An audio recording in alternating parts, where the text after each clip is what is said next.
Faut-il redire que la France est prête à faciliter l'accession à l'indépendance du territoire français des Afar et des Issa, mais une indépendance réelle, car il ne s'agit pas de créer un nouveau foyer de guerre dans cette partie du monde, c'est ce qu'a déclaré le secrétaire d'État Olivier Styrne à France Inter. Actuellement, pour établir ce processus de passage à l'indépendance, la France s'appuie surtout sur M. Ali Aref, le président du Conseil de gouvernement.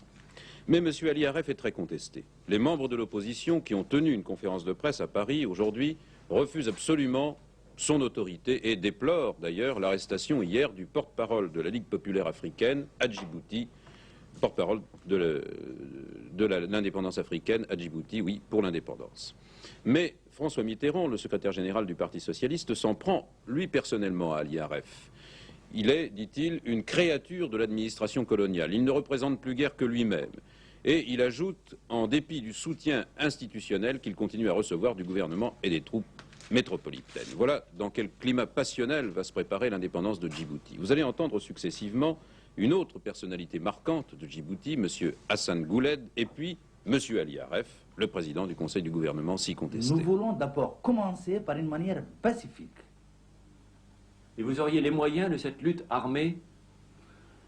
Mais puisque nous demandons notre indépendance par toutes les manières, en commençant d'abord pacifiquement, si vraiment la situation nous obligeait de faire la lutte pour ce territoire, pour en avoir son indépendance, c'est ce qui sera fait.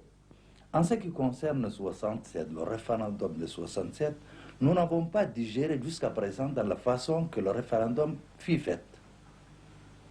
Parce que nous plaignions, c'est là ça a commencé de notre opposition, ce qu'on appelle le bourrage des urnes.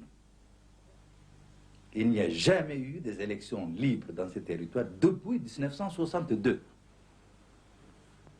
Donc nous contestons à tous les référendums qu'il y a eu dans ces territoires.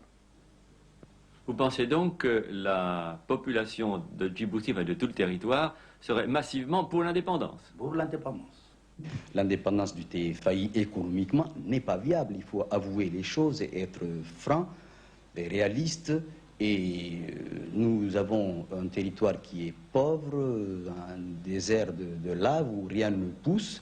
La seule chance que nous ayons, c'est d'avoir un port et une voie de chemin de fer.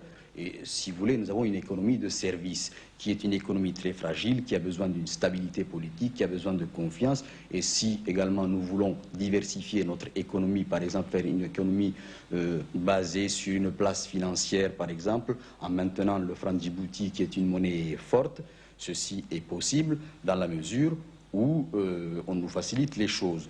On a certes besoin de l'appui ou plutôt de la neutralité totale de nos deux grands voisins pour réaliser tous ces projets.